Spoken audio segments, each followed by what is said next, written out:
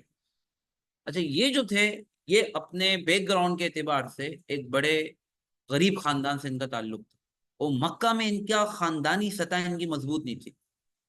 اب جب ان کو پتا چلا یہ مسلمانوں کے ساتھ تھے کہ مسلمانوں نے مکہ جانے کا ارادہ کر لیا ہے، تو ان کو یہ خطرہ تھا کہ اگر کوئی خون ریزی ہوئی، ٹکراؤ ہوا، تو نا چونکہ سب کو پتا ہے کہ میں یہاں مسلمانوں کے ساتھ ہوں، تو میرے بیوی بچے جن کو ابھی تک اہل مکہ نے ہجرت کرنے نہیں دیا تھا، میری بیوی بچوں کو قریش نقصان پہنچا دیں گے، اور میرے خاندان کا کوئی فرد ایسا ہے نہیں جو ان کو سیکیور کرے، خاندانی اعتبار سے کمزور تھے، کوئی اور فرد نہیں تھا، ان کے بیوی بچے تھے، کوئی ان کو حفاظت کرنے والا نہیں تھا۔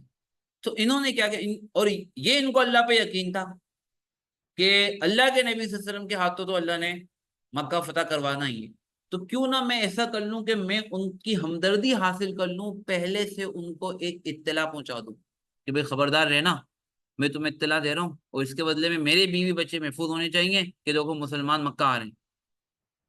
انہوں نے خط لکھا، ایک خط لکھا، اور ایک خاتون اور ایک عورت کے حوالے کیا، اور کہ بھائی تم نے چپکے سے چھپا کر یہ خط اہل مکہ تک پہنچانا۔ اچھا ان کی نیت کیا تھی، جو بعد میں انہوں نے بتایا بھی کہ اللہ کے نبی مجھے پتا تھا کہ میرے اس خط سے مسلمانوں کو کوئی نقصان نہیں پہنچے گا، اللہ جس کی مدد کرنا چاہیں اور آپ ساتھ ہیں، بس میرا مقصد اتنا تھا کہ میرے بیوی بچے محفوظ ہو جائیں۔ یہ بعد میں انہوں نے کہا بہرحال، لیکن اللہ کے نبی سے ہم کو بذریعہ وہی پتہ چل گیا، اور آپ نے حضرت علی، حضرت زبیر اور ایک اور صحابی ہے، آپ نے ان تینوں کو کہا، بذریعہ وہی پتہ چلا کہ انطلقوا الی روضۃ خاک، یہ ایک جگہ کا نام تھا مدینے سے ذرا کافی فاصلے پر، تم جاؤ ڈائریکٹ وہیں پہنچو اس جگہ پر، وہاں تمہیں ایک عورت ملے گی جس کا یہ حلیہ ہوگا، اور اس کے پاس ایک خط ہوگا جو حاطب نے اس کو دیا ہے۔ اچھا یہ تینوں صحابی گھوڑے دوڑاتے ہوئے وہاں پہنچے، اور واقعی میں وہاں ان کو ایک خاتون ملی، انہوں نے کہا کہ بھائی تمہارے پاس کوئی خط ہے وہ دے دو، اس نے صاف منع کر دیا، بولا بھائی کوئی خط نہیں ہے۔ اب وہ اکیلی خاتون تھی، وہ یہ مرد تھے، تلاشی لینا ممکن نہیں تھا، تو اس میں حضرت علی رضی اللہ عنہ نے فرمایا کہ دیکھو ہمیں اللہ کے نبی صلی اللہ علیہ وسلم نے یہ بتایا ہے کہ تمہارے پاس خط ہے، تو بہتر ہوگا کہ شرافت سے تم خط حوالے کرو، کیونکہ اللہ کے نبی صلی اللہ علیہ وسلم کی بات جو ہے نا وہ غلط نہیں ہو سکتی۔ جب اس نے یہ سنا تو اس عورت نے فوراً سے خود ہی تعاون کیا کہ یہ لوگ تو اب کیونکہ اللہ کے نبی نے کہا ہے تو یہ تو تلاشی پھر لیں گے، تو خط دیا، اور اس خط میں یہی مضمون تھا جو میں نے آپ سے عرض کیا، حضرت حاتب نے کہا تھا کہ بھائی مسلمان آ رہے ہیں اور تم اپنے آپ کو بچا لو، اور میرے بیوی بچوں کی بھی حفاظت کر لیں۔ اب جب یہ خط لے کر واپس آئے، پکڑا گئے، حضرت حاتب کو بلایا گیا، اور حضرت عمر بہت غصے میں، انہوں نے کہا اللہ کے نبی صلی اللہ علیہ وسلم بس آپ اجازت دینا میں اس غدار کی گردن اڑا دوں، اس نے کتنی بڑی مسلمانوں کے ساتھ غداری کی۔ اب یہاں جو سیکھنے کی چیز ہے کہ دیکھیں اللہ کے نبی صلی اللہ علیہ وسلم نے صحابہ کو امپاور تو کیا تھا، لیکن باؤنڈری اور لمٹ بھی تھی کہ جو اجتماعی پرپس ہے، جو مقصد ہے، کوئی ایسا قدم نہیں اٹھانا ہے کہ اس کو کیا پہنچے، نقصان پہنچے۔ یہ اصل میں سیکھنے کی چیز۔ اب حضرت عمر رضی اللہ تعالیٰ عنہ کو اللہ کے نبی نے روکا، کوئی صبر کر جاؤ، اس سے بات تو کرنے دو، وہ تلوار لے کے کھڑے ہوئے، غدار ہے، تو حضرت حاتب کو بلایا، تو وہ بڑے شرمندہ تھے، پشیمان تھے، اور انہوں نے یہ بات رکھ دی، اللہ کے نبی یہی بات تھی، میں مسلمانوں کا وفادار ہوں، لیکن میرے ذہن میں تھا کہ اس خط سے کوئی نقصان نہیں پہنچے گا۔ اب دیکھیں یہ ان کا ایک ڈیسیجن تھا، یہ ان کی ایک رائے تھی جس کو اللہ کے نبی صلی اللہ علیہ وسلم نے کہا کہ نہیں غلط ہے۔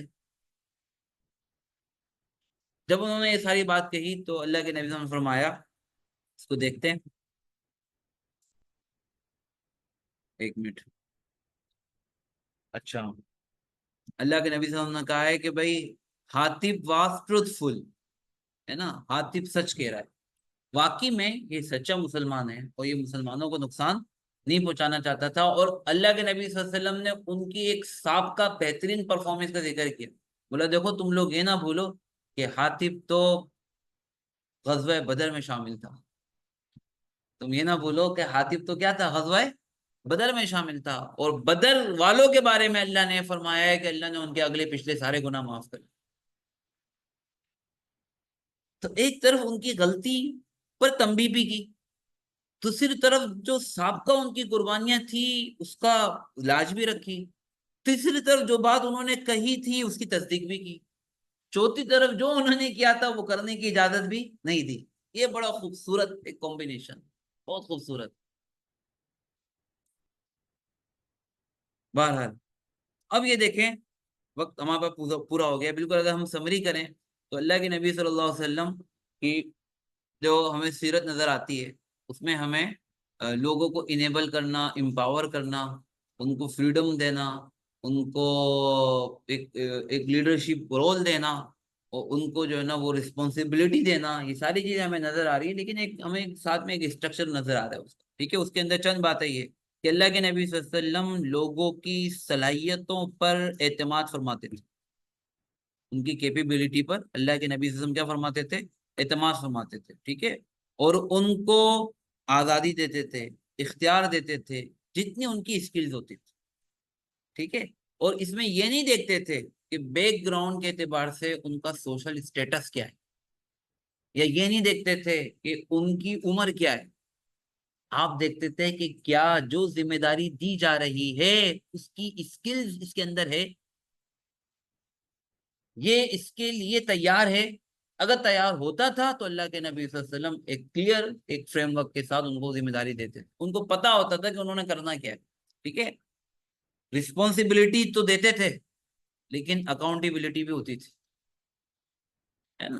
جس کو جو ذمہ داری دی جاتی تھی وہ ایک فریم ورک کے اندر اس کو پورا کرنے کا پابند تھا، ہے نا. فریڈم کا مطلب یا اسپیس کا مطلب یہ نہیں تھا کہ اس کی کوئی لمٹ ہی نہیں ہوگی، بلکہ وہ اس ماحول کے یا اس پورے دین کے جو بڑے مقاصد تھے، پرپس تھے، اس کے ساتھ الائن ہونا چاہیے. آپ کی ہر پرفارمنس، آپ کا ہر ڈیسیجن، آپ کی ہر جو ہے نا ایکشن جو بھی آپ کریں گے، آپ کو اس کی اجازت تو ہے لیکن وہ اس سے الائن ہونا چاہیے، ٹھیک ہے. اکاؤنٹیبلٹی بھی تھی، اور اگر کبھی اس غلطی ہو جاتی تھی تو پوچھا بھی جاتا تھا، جیسے ابھی ہم نے آخری واقعے میں دیکھا. اس کے علاوہ بھی واقع ہیں، ٹھیک ہے. دو چیزیں. تیسری چیز یہ تھی کہ اللہ کے نبی صلی اللہ علیہ وسلم امپاور تو کرتے تھے لیکن اس کے لیے ایک مشاورت ہوتی تھی، ایک ترغیب دی جاتی تھی، ایک قسم کی اس میں جو ہے نا وہ لوگوں کو انوالو کیا جاتا تھا، ٹھیک ہے نا. اور لوگ خود سے آگے بڑھ کر انیشیٹو لینے کو، ایک آگے بڑھ کر ایک موٹیویٹ ہو کر ذمہ داری لینے کو اللہ کے نبی صلی اللہ علیہ وسلم کے یہاں پسند کیا جاتا تھا. اور آپ اس بات کو پسند کرتے تھے کہ ذمہ داری دی جائے یہ بھی بہت اچھا ہے، لیکن اس سے بہت زیادہ اچھا ہے کہ ذمہ داری لی جائے. یعنی جیسے کہ میں نے عرض کیا کہ حضرت مصعب بن عمیر، آپ نے پہلے ہی ان کو منتخب کیا ہوا تھا لیکن آپ نے پھر بھی پوچھا. اسی طریقے سے ہمیں اور بہت ساری مثالیں ملتی ہیں. حبشہ کی ہجرت میں اللہ کے نبی صلی اللہ علیہ وسلم جو بھی قافلہ جا رہا تھا ان میں حضرت جعفر بن ابی طالب، آپ کے کزن حضرت ابو طالب، حضرت علی کے بھائی، ٹھیک ہے، وہ پہلے سے طے تھا کیونکہ جو لوگ بھی جا رہے تھے ان میں سب میں ہر اعتبار سے بہترین وہی تھے. لیکن اللہ کے نبی صلی اللہ علیہ وسلم نے وہاں بھی ایک مشاورت سے اور ایک اس سے ان کو وہ بنایا. تو ہر ایک کو ہر ذمہ داری اللہ کے نبی صلی اللہ علیہ وسلم نے نہیں دی.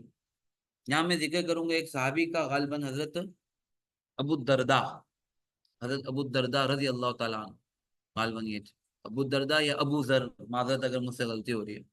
انہوں نے خود اللہ کے نبی صلی اللہ علیہ وسلم سے فرمایا کہ آپ یہ ذمہ داریاں سب کو دے رہے ہیں، مجھے بھی یہ فلاں ذمہ داری دے دیں. خود آگے فرمایا. غالباً حضرت ابو ذر تھے یا حضرت ابو الدرداء تھے. اچھا، ان کے مزاج میں، ابو ذر یا ابو الدرداء جو بھی تھے، ان کے مزاج کے اندر زہد، فکر آخرت، ان چیزوں کا غلبہ تھا. مینجمنٹ اسکلز کمزور تھی. اللہ باوجود یہ کہ ایک بڑے صحابی تھے، بڑی صفات والے تھے، لیکن لیڈرشپ نہیں تھی. اللہ کے نبی صلی اللہ علیہ وسلم باوجود انہوں نے مانگا، اللہ کے نبی نے ان کو ذمہ داری نہیں دی، ذمہ داری نہیں دی ان کو. اور آپ نے یہ نہیں سوچا کہ کہیں ابو ذر یا ابو الدرداء ناراض نہ ہو جائیں. ہے نا. اور بلکہ اب آپ نے مفہوم اس کا عرض کر رہا ہوں، آپ نے کہا کہ یہ بہت بڑی ذمہ داری اور یہ دو دھاری تلوار ہے اور تم اس کے قابل نہیں ہو. یہ واضح ہے کہ اللہ کے نبی صلی اللہ علیہ وسلم. ٹھیک ہے، انیشیٹو لینے کے لیے آ رہی ہو. تو بہرحال خلاصہ یہ نکلتا ہے کہ بھائی اللہ کے نبی صلی اللہ علیہ وسلم بڑے زبردست ہمیں ایک ماڈل ملتا ہے کہ جس کو ہم اپنی آج کے جو ایک ماڈرن زندگی ہے اور ایک ماڈرن جو ہے نا وہ آرگنائزیشن ہے، کمپنیوں کا کلچر ہے، اس میں اللہ کے نبی صلی اللہ علیہ وسلم کی ان صفات کو ہم آج بھی مطلب پوری ڈیٹیل کے ساتھ ایک ایک چیز کی تفصیل کے ساتھ ہمارے پاس اسوہ حسن، ہم اس کو اپنا بھی سکتے ہیں، اس کو اپنے کلچر میں ہم یعنی پروموٹ بھی کر سکتے ہیں، اور یہ بھی ایک دین کا حصہ ہی سمجھے ہم. یعنی یہ کوئی دین سے باہر نہیں ہے نا. دین دین جو ایک تصور دیتا ہے یہ اسی کا حصہ ہے. ٹھیک ہے، بس تو بس یہاں تک گفتگو مکمل ہو گئی، وقت بھی ہو گیا. ٹھیک ہے، تو کوئی سوال اگر آپ لوگوں کے ذہن میں ہے، آن لائن کسی کے ذہن میں، ہم دعا کر لیں. تو بڑی خوبصورت مثالیں مجھے تو بہت زبردست لگتی ہیں، میں خود بھی انجوائے کرتا ہوں اس کو.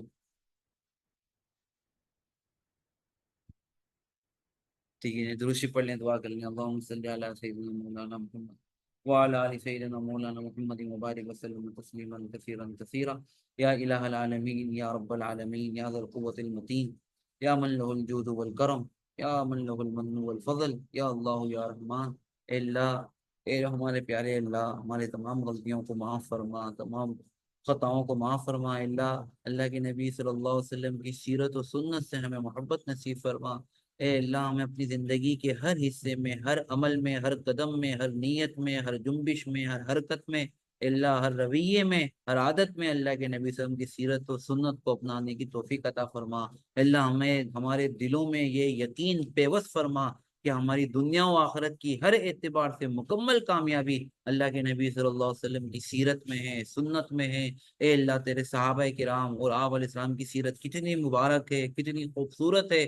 اے اللہ، اے اللہ، یہ ہمارے لیے بہت بڑی نعمت ہے کہ آپ نے اللہ اس کو محفوظ بھی فرمایا، اے اللہ ہم تک پہنچایا بھی. اے اللہ، ہمیں اس سے سبق سیکھنے کی، اپنی زندگیوں میں اس کی پریکٹس کرنے کی، اس کو اے اللہ اس کو ایک عملی اپنے لیے اسوہ و نمونہ بنانے کی اللہ ہمیں توفیق عطا فرما.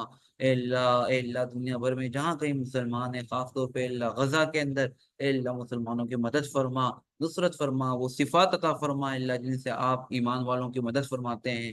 اللهم انا نسألك من خير ما سألك من نبيك وحبيبك محمد صلى الله عليه وسلم، ونعوذ بك من شر ما استعاذ من نبيك وحبيبك محمد صلى الله عليه وسلم. وانت المستعان وعليك البلاغ ولا حول ولا قوة الا بالله. وصلى الله تعالى على خير خلقه سيدنا محمد وآله وصحبه اجمعين. آمين آمين برحمتك يا أرحم. جزاكم الله خيرا.